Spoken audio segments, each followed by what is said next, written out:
Amelia Earhart is best known for her mysterious disappearance in 1937, when she and the aircraft she was piloting vanished over the Pacific Ocean.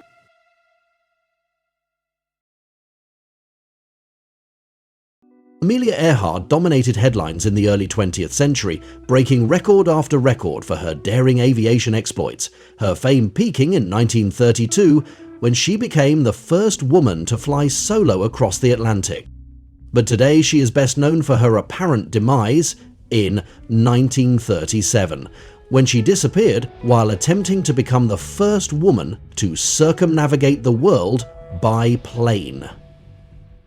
On 2 July 1937, she and her navigator, Fred Noonan, set out from Lae Airfield in Papua New Guinea, bound for Howland Island, a tiny atoll in the Pacific Ocean where they planned to refuel. But they never arrived. The press seized on the story, with the US President at the time, Theodore Roosevelt, a friend of Amelia Earhart, mounting a search and rescue mission for the missing aviators. Author Claire Molly described the scale of the search mission. 4 massive ships went out, and Eleanor Roosevelt was aboard one of them. There were 4,000 men involved at a cost of $4 million, and it became a political nightmare. After a fortnight, the search was called off. Despite repeated attempts to find the pilots and a flood of reported radio signals from Earhart, she and Noonan were never found. Since her childhood, Earhart had been drawn to adventure. Born in Kansas in 1897, her early life was rather precarious. Her parents were some of those early Americans who crossed through the states in a horse and cart. They were pioneers of a different kind, says Molly. Her father was a troubled character, and sadly became an alcoholic. Although her mother was a minor heiress, they burned through the money, and Amelia grew up with quite a bit of instability. The Earhart family also shied away from many social conventions of the time. Amelia's mother was quite ahead of her times in many ways, says Molly. She would dress Amelia and her younger sister Muriel in bloomers and let them go out to play, which was quite shocking at the time when girls were meant to be in white pinafores. Earhart herself was quite the thrill seeker. When she was 7, her father took her to the St. Louis World's Fair, and Amelia loved the look of the roller coaster. When she came home, she stole some wood and knocked together her own roller coaster from the roof of her father's tool shed. Earl had to intervene to prevent her from taking the ride at the center of the roller coaster. It was at another state fair, when Earhart was 10 years old, that she first encountered the machinery that would become her life's obsession, an aircraft. However, her first impression of a plane was far from what you might expect. She later recalled, "It was a thing of rusty wire and wood, and not at all interesting." As Molly points out, at the turn of the 20th century, aircraft were far from the sleek metal machines that take to the skies today. These pioneering aircraft were very fragile, says Molly. Some of them used bamboo and canvas, and very thin planks of wood. They were terrifying bits of machinery. Unimpressed by aviation, Amelia initially pursued a career devoted to helping others. She was deeply affected by seeing wounded soldiers returning home during the First World War, and went to Columbia University in New York to study medicine. However, when funds fell too low, she was forced to drop out.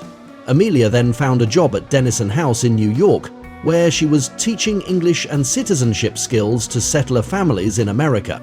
It wasn't until 1920 that Amelia first flew in a plane. Her father paid $10 for her to go up on a joyride, and she had 10 minutes in the air, says Molly. It was an open biplane and would have been very dangerous. There were no parachutes. This was a life-changing experience for her, and the Aviator recalled, "I knew I had to fly." However, becoming a pilot, especially a female pilot, in the 1920s was no easy task. Money was a large barrier, and Amelia worked an assortment of odd jobs to pull together the funds needed to gain her pilot license, from selling sausages to stenography. She also faced another problem, as Molly points out. Amelia found that no male pilots would take her up on their planes because of social propriety issues. She eventually found a female pilot called Netta Snook, who was just 1 year older than Amelia, who took her up and taught her to fly. In 1921, Amelia bought her first plane, a yellow Kineraster she nicknamed the Canary. It was in this plane that she set records for women's altitude, flying to a height of 1,400 feet. However, it was a record-setting flight in 1928 that really put her name on the map. Fascinatingly, the flight wasn't originally Earhart's idea. Instead, an American heiress called Amy Guest had been determined to become the first woman to fly across the Atlantic Ocean. There was a catch, however. Guest wanted to be a passenger, not a pilot. But her family thought it was far too dangerous, and in the end, Guests succumbed to the pressure and stepped aside. So she set out to search for a woman who could replace her. Guest had an exacting set of criteria. The person she would choose to take her place needed to be a woman and to have received a proper education. Earhart fitted the bill, says Mully, and in June 1928 she clambered into the passenger seat of a seaplane to fly over the Atlantic. Amelia famously hated the journey, saying, "I felt like a sack of potatoes." However, her exploits still captured people's imaginations. When Earhart arrived on the other side, she was met with instant fame. Commercial opportunities flooded in. Amelia wrote an account of her experiences, lent her name to advertise products including Lucky Strike cigarettes, and even created her own fashion line of practical clothing for women. Her publisher, the well-connected George Putnam, was one of the driving forces behind her fame. According to Mully, the two were very similar. Putnam, like Earhart, wanted to break frontiers. He published a lot of adventure books on expeditions and would go on some of those expeditions himself. And Amelia had a great need to set world records and knock down barriers. The pair was soon romantically involved, despite the fact Putnam was already married when they first met. They wed themselves a year after he divorced his first wife. In the 1920s and 1930s, aviation was a dangerous game. This was a time before parachutes were standard in planes, and scores of pilots died after taking to the skies. One of Earhart's record-setting flights, her successful attempt in 1932 to be the first woman to fly solo across the Atlantic, was particularly fraught with danger, because, Mully recounts, when she was flying over the ocean, she saw that flames were coming out of her exhaust. That wasn't particularly uncommon, but I think what probably frightened her the most was that the fuel gauge was leaking. If any fuel dripped into the flaming exhaust, the craft would turn into a fireball. At that point, she flew the last of her journey quite low over the water, because she said she'd rather drown than burn to death. Although Earhart managed to survive that flight, eventually landing in Northern Ireland to the amazement of the farmers who found her, her final journey in 1937 was a different story. In 1937, Amelia was running out of records to set. However, one remained. No woman had ever circumnavigated around the entire world, says Mully. Earhart decided that she wanted to do this as her last great world record before she turned 40. Earhart charted a route that would see her circumnavigate around the equator, bought a Lockheed Electra to fly in, and enlisted 2 navigators to join her: Fred Noonan, renowned for his talent for celestial navigation, and Henry Manning. They set off from the US in March 1937, but their plans soon fell apart. Manning dropped out after they reached Hawaii, but it was a botched takeoff that scuppered the attempt entirely. "We don't know if it was pilot error or technical fault," says Mully, but the aircraft went into a ground loop, spinning on the ground and crushing its undercarriage. It was clear they couldn't continue. Earhart and Noonan didn't give up hope, though. She had an opportunity to stop at this point, but she thought she couldn't, as she'd always be remembered as the woman who crashed in Hawaii, rather than the first woman to fly solo across the Atlantic. They set out for the second time in June 1937, this time planning to travel eastwards around the world to try and avoid monsoon season. This time, the journey got off to a roaring start. They hopped across America, with Amelia dashing off newspaper articles each time they landed, before jetting down to South America and across Africa. From there, they traveled across Asia, with Amelia racing a commercial pilot to see who could be the first to reach Singapore. She won the wager.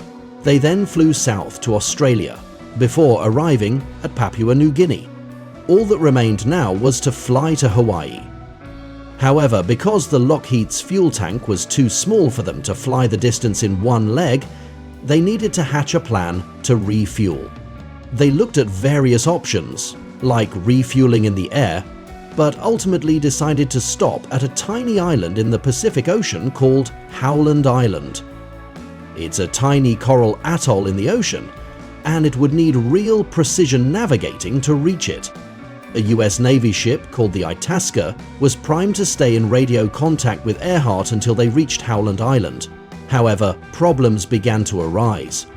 It soon became apparent that Earhart wasn't receiving the Itasca's broadcasts, but the vessel could still hear them. The ship's crew reported that Earhart's voice crackled down the line at various points, announcing they were approaching, but there was no sign of the Lockheed overhead. The Itasca began to get quite concerned, so they started broadcasting constantly on different frequencies, says Mully. They also burned oil in their engine room to send up a big column of smoke. As it was a clear day, the column should have been visible for at least 10 miles, and quite probably further. But still, the plane failed to materialize. Messages continued to trickle through from Earhart, with the final saying, "We are flying north and south, trying to find you." Earhart, her navigator Noonan, and their plane were never spotted again. In the immediate aftermath of her disappearance, reports of radio messages from Earhart poured in, many from amateurs, although some may have been fabricated. President Theodore Roosevelt launched a huge search and rescue mission, which his wife, Eleanor, a friend of Amelia, also took part in. However, after 2 weeks and mounting costs, it had to be called off. Putnam, Earhart's husband, searched until October 1937. With no leads and after months of searching, in January 1939, Earhart was legally declared dead. In the absence of concrete proof about Earhart's fate, conspiracy theories started to bubble up. There are a whole series of theories about what happened to her, and many are absolutely ridiculous, says Mully. There was a theory that because she was friends with the Roosevelts, she was an American spy and had agreed to fly her plane to a different atoll and lay low, giving the American government an opportunity to search the Pacific Islands. Another theory purports that Earhart and Noonan were captured by the Japanese and killed. So-called evidence has surfaced, but none of it holds water. For instance, a photograph was found purporting to show 2 Caucasians in Japanese custody. But it seems that it was taken in 1936, the year before her aviation attempt. Earhart reported on the radio that they were running out of gas, says Mully. They were still searching for the island, so it seems almost certain that their aircraft ditched into the sea. Once they landed in the sea, their chance of survival was slim. Although they had a life raft and inflatable jackets, these were stored at the back of the plane, says Mully. If they even survived the crash, would they have been able to get the raft up and running? Possibly, but how long would